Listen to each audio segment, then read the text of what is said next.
At dawn in a serene village, 13-year-old Tande, known for her unusually long neck, walked to school.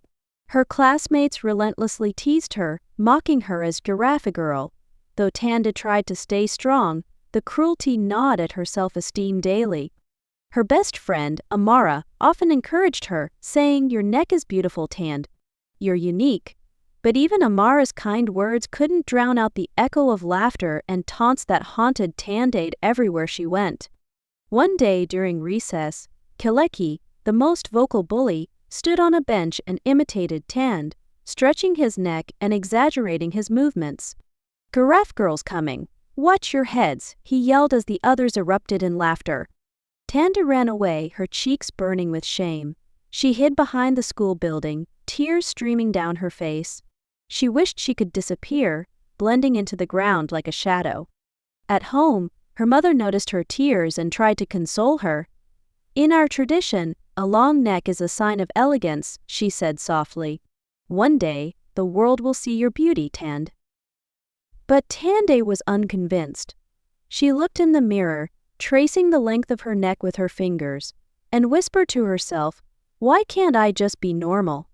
The next morning, Tande resolved to stay strong, but the bullies were relentless. During class, someone slipped a note to her desk that read, "Why don't you live with the giraffes? You don't belong here." She crumpled the note and clenched her fists, but the pain was overwhelming. Even her teacher seemed oblivious to the constant torment she endured. At lunch, Keleki and his friends surrounded her, throwing bits of bread at her. "Maybe this will make you grow taller," one of them sneered. The cafeteria erupted in laughter as Tande pushed her plate away and left. Tande found herself at her favorite spot by the river, where the gentle breeze and flowing water brought her a fleeting sense of peace. But even here she felt the weight of the ridicule pressing down on her. Amara came to find her, sensing something was wrong. "Tande, don't let them win. You're stronger than this," she said, sitting beside her. But Tande's silence was deafening. "You don't understand, Amara," Tande finally said, her voice trembling. "It feels like I don't belong anywhere. No one will ever see me as anything more than a joke." That evening, Tande skipped dinner and sat in her room, staring at her sketchbook. She had drawn herself as a proud figure, her long neck adorned with flowers. But in that moment, it felt like a cruel fantasy. The next day, the bullying escalated again. Keleki and his friends had created a paper giraffe and hung it on Tande's desk with her name written on it. The class burst into laughter when she saw it. "That's it," Tande yelled, her voice cracking. She ripped the paper giraffe apart and stormed out of the classroom. She didn't return for the rest of the day. By the river that afternoon, Tande sat on a large rock, staring into the water. The reflection staring back at her felt foreign. "Maybe they're right," she whispered. "Maybe I don't belong here." The sun began to set, casting golden hues over the river. Tande stood up, her heart heavy. She took a deep breath, tears streaming down her face, and stepped closer to the water's edge. Just then, Amara appeared, calling out to her, "Tande, please come back, let's go home." But Tande shook her head, the weight of her sadness drowning out her friend's desperate cries. "I'm tired, Amara," Tande said softly. "I can't keep fighting. Maybe if I'm gone, they'll finally leave me alone." Amara ran toward her, but she was too late. With a final glance at the horizon, Tande stepped forward and jumped into the river. The icy water swallowed her whole, the ripples spreading outward as Amara screamed for help. Villagers rushed to the scene, pulling Tande's lifeless body from the water. The sight of her limp form broke Amara's heart as she sobbed uncontrollably. "Why didn't we protect her?" she cried. News of Tande's death spread quickly. The bullies, including Keleki, were overcome with guilt. For the first time, they realized the impact of their words and actions. At Tande's funeral, her mother clutched her daughter's favorite sketchbook, her face etched with grief. "She was a light in this world, and they extinguished her," she whispered. The village chief addressed the crowd. "This tragedy should serve as a lesson. Words can heal, but they can also destroy. Let us never allow this to happen again." Keleki stood at the back of the gathering, tears streaming down his face. He could barely meet anyone's gaze, knowing he had played a part in Tande's despair. Tande's sketches were displayed at the funeral, revealing her dreams and visions of a kinder world. Many villagers wept, realizing they had failed her when she needed them most. Amara spoke during the service, her voice trembling. Tande was more than her appearance.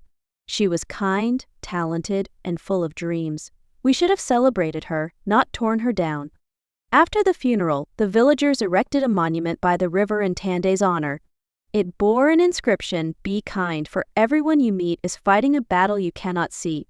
The school implemented anti-bullying programs, ensuring that no child would endure what Tande had suffered. Teachers and students pledged to create a culture of kindness and acceptance. Kelechi visited the monument every day, leaving flowers and silently apologizing to Tande. He vowed to dedicate his life to making amends for his cruelty. Amara founded an art club in Tande's name, encouraging children to express themselves and celebrate their uniqueness. It became a sanctuary for many. Tande's mother, though heartbroken, continued to spread her daughter's message. She visited schools, sharing Tande's story to inspire change and empathy among the younger generation. The river, once a place of solace for Tande, became a sacred site for reflection. Villagers often visited, remembering her and promising to do better. Years later, a child born in the village was named Tande. Her parents hoped she would grow up in a world that embraced differences and celebrated individuality. The pain of losing Tande never faded, but her legacy grew. Her story traveled far and wide, touching hearts and inspiring change in communities beyond the village. A traveling artist who heard of Tande's story painted a mural of her, depicting her as a bird soaring high above the clouds, her long neck a symbol of strength. The mural became a landmark, drawing visitors who wanted to honor Tande's memory and reflect on the importance of kindness. In time, the village transformed into a model community where children were taught to embrace differences and support one another. Tande's story was told in schools across the region, serving as a reminder of the devastating impact of bullying and the power of compassion. Amara became a counselor, dedicating her life to helping children who felt like outsiders. She often said, "Tande taught me the importance of seeing people for who they truly are." Despite the progress, Tande's absence was deeply felt. Her mother kept her room exactly as it was, a quiet sanctuary filled with memories. On the anniversary of Tande's passing, the village held a ceremony by the river, releasing lanterns into the sky in her honor. The lanterns illuminated the night, symbolizing hope and a commitment to ensuring no child would ever feel as Tande did. Amara stood by the river, her heart heavy with regret, but also determination. "I'll keep telling your story, Tande," she whispered. "I'll make sure no one forgets you." Kelechi, now a teacher, often shared Tande's story with his students. "Kindness costs nothing, but it means everything," he would say, his voice filled with remorse. The river continued to flow, a silent witness to the tragedy and transformation it had inspired. It carried Tande's story far beyond the village. Though Tande's life was cut short, her legacy endured, sparking change in countless lives. Her memory became a beacon for those struggling to find their place in the world. The village elders often reflected on Tande's story, reminding the younger generation to cherish and uplift one another. In the end, Tande's story was both a warning and a call to action, a reminder that every word and action matters. Though Tande was gone, her spirit remained in the hearts of those she left behind, urging them to choose kindness and compassion in every moment. Dear viewers, this is only the beginning of Tande's journey. What challenges and victories await her next? Stay tuned for part 2 of this inspiring story to find out. If you were moved by Tande's tale, don't forget to like, comment, and share your thoughts below. Make sure to subscribe to our channel and turn on notifications so you never miss an update from Africantales. Thank you for watching, and remember, your kindness can change someone's life.